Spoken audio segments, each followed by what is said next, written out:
अफगानिस्तान पर तालिबान के कब्जे और इत्तेहादी अफवाज के इनखला के बाद अहम तरीन दौरा। DGISI lieutenant general Faiz Hamid एक रोज़ा दौरे पर काबुल में मौजूद।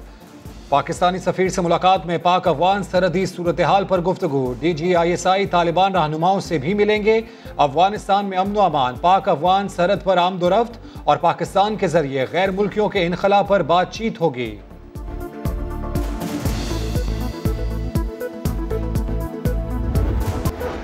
कश्मीर कॉज और कश्मीरी अवाम की मदद जारी रखेंगे। Army chief general Qamar Javed Bajwa की वजीर आजम आज़ाद कश्मीर से मुलाकात। मकबूजा कश्मीर और LOC की सूरत हाल पर बातचीत। वजीर आजम आज़ाद कश्मीर का ओहदा संभालने पर मुबारकबाद।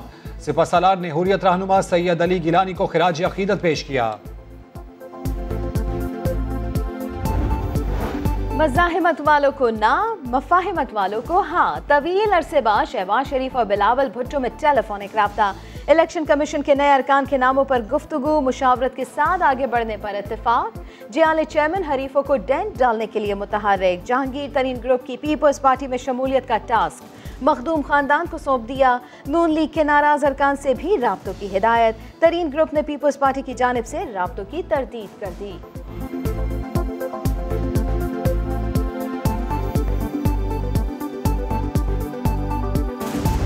मुझे तो ये समझ में नहीं आ रही कि ये जो र्यूमर है ये इतने जोर क्यों पकड़ गई है।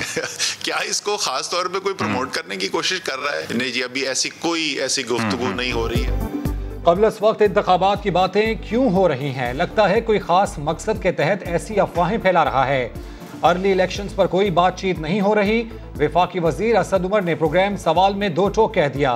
बोले मुद्दत खत्म होने से पहले बहुत सारे मंसूबों को मुकम्मल करना है। इत्तेहादी हमारे साथ हैं।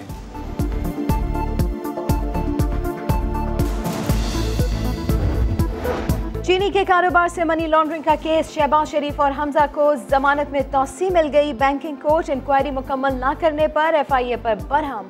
अदालत ने कहा हुकाम ने 2 माह में सिर्फ 4 नाइलें लिखी हैं। शहबाज शरीफ ने कहा मुकदमा हकाइक के बरअक्स है। अज़मा बुखारी ने वज़ीर इत्तलात पर चढ़ाई कर दी।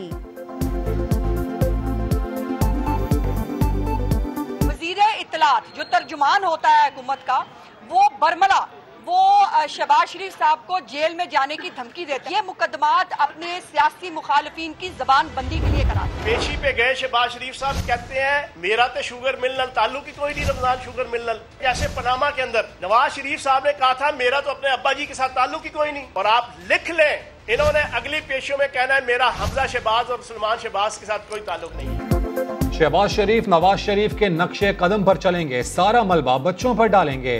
फयाजुल हसन चौहान की शोला बयानी। बोले 1.5 साल में शहबाज शरीफ और दीगर अंजाम को पहुंचने वाले हैं। शरीफ खानदान ने इदारों की दुश्मनी में PhD कर रखी है।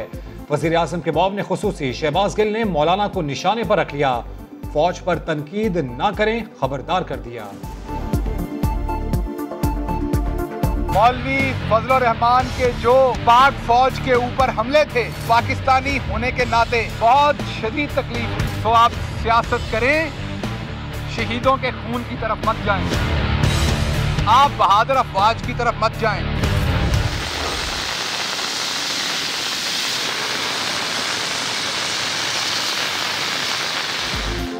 मॉनसून के दूसरे स्पेल ने कराची को नहला दिया। बादल गरजे भी और बरसे भी। कहीं तो इंतजामिया ने कारकर्दगी दिखाई, कहीं सुस्ती नजर आई। कई सड़कों पर पानी जमा हो गया, ट्रैफिक जैम हो गया। लियारी में बारिश का पानी घरों में दाखिल हो गया। गुलशन हदीद भी पानी हो गया। कराची में बरसात का सिलसिला रात गए तक जारी रहेगा। कल भी बूंदाबांदी चलती रहेगी। मौसम का हाल बताने वाले कहते हैं मॉनसून के अगले स्पेल का आगाज 8 सितंबर से होगा। शहर में आज सबसे ज्यादा बारिश गुलशन हदीद में 60 मिलीमीटर हुई।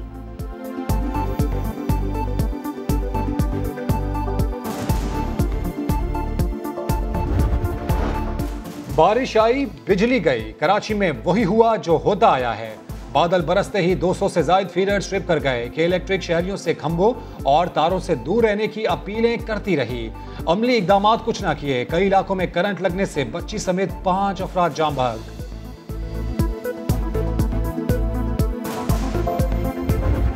जब पर्सनल फाइल मंगवाए तो आप समझो 80% लोगों के पर्सनल फाइल ही नहीं है। अगर इस पर हम इम्प्लीमेंट करेंगे तो पूरा KDA खाली हो जाएगा। ये आपको मैं एश्योरेंस दे रहा हूँ कि इस किस्म का कोई भी काम मेरे होते हुए नहीं होगा इंशाअल्लाह। प्लम्बर डायरेक्टर बन गए, 80% मुलाजमीन की पर्सनल फाइलें मौजूद ही नहीं, कोई एक पार्टी का है तो कोई दूसरी का। स्क्रूटनी पर अमल किया तो इदारा खाली हो जाएगा। DG KDA आसिफ मेमन का समा को तहलका खेज इंटरव्यू, बोले किसी सिस्टम का हिस्सा नहीं, ना ही किसी सिस्टम से आया हूँ। अब लैंड ग्रैबिंग और तजावजात पर कोई समझौता नहीं होगा।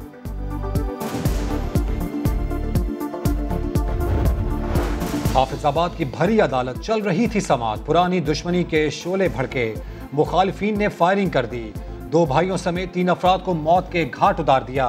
पुलिस ने 2 मुल्जिमान को मौके से गिरफ्तार कर लिया।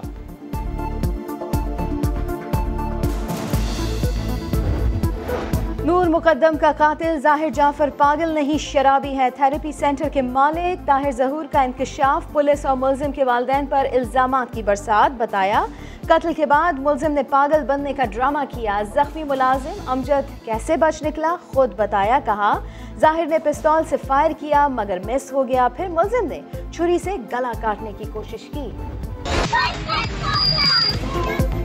एक मोटरसाइकिल 12 बच्चे, शहरी ने किसी को दाएं, किसी को बाएं, किसी को ऊपर, किसी को नीचे, किसी को आगे और किसी को पीछे बिठाया, सड़कों पर घुमाया। बच्चों ने खतरनाक राइडिंग को मामूल बताया। समा से गुफ्तगू में बच्चों की जिंदगियां खतरे में डालने वाला आसिफ शर्मिंदा नजर आया। ज़्यादा जो से बच्चे नहीं बिठाने चाहिए थे मुझे, फिर भी हमने जो से मजाक कर रहे थे, किसी ने वीडियो जो सी है वैसे ही सोशल मीडिया पे भेज दी है, तो मुझे नहीं पता चला कि कैसे हुआ है। आइंदा हम तैयार करेंगे इतने बच्चों के जो ना नहीं हम सेल कराने के लिए। तालिबान की आमद के बाद काबुल में पहला क्रिकेट मैच, आज़ादी कप के नाम से दोस्ताना T20 मैच। क्रिकेट के चाहने वाले बड़ी तादाद में स्टेडियम पहुंचे। आम शहरियों के साथ जंगजुओं ने भी मैच देखा।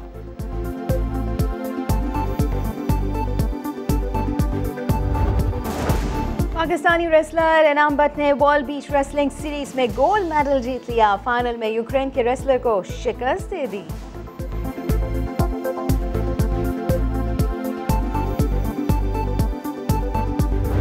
मेरे ख्याल से बस दुआ ये करनी चाहिए कि जो भी शादी करे बस उसकी शादी के बाद सुकून आए उसकी ज़िंदगी में। तो काफ़ी पीछे पड़ी हुई है, लेकिन अगर 2022 में हो सकता है, लेकिन 2021 में तो बिल्कुल भी। जितने हमारे कोलीग्स की जिनकी नई शादियां हुई हैं वो ज़रा थोड़ा सा भाभियों से हमारी डरते हैं, तो इसलिए ज़रा। साथी खिलाड़ी बेचारे हैं, बीवियों से डरते हैं। 2021 में शादी का कोई चांस नहीं, अगले साल सेहरा बांध सकता हूं। इमामुल हक ने समा के प्रोग्राम स्पोर्ट्स सेक्शन में दिल की बातें बताईं। बोले हो सकता है बाबर आजम की शादी उनसे पहले हो जाए।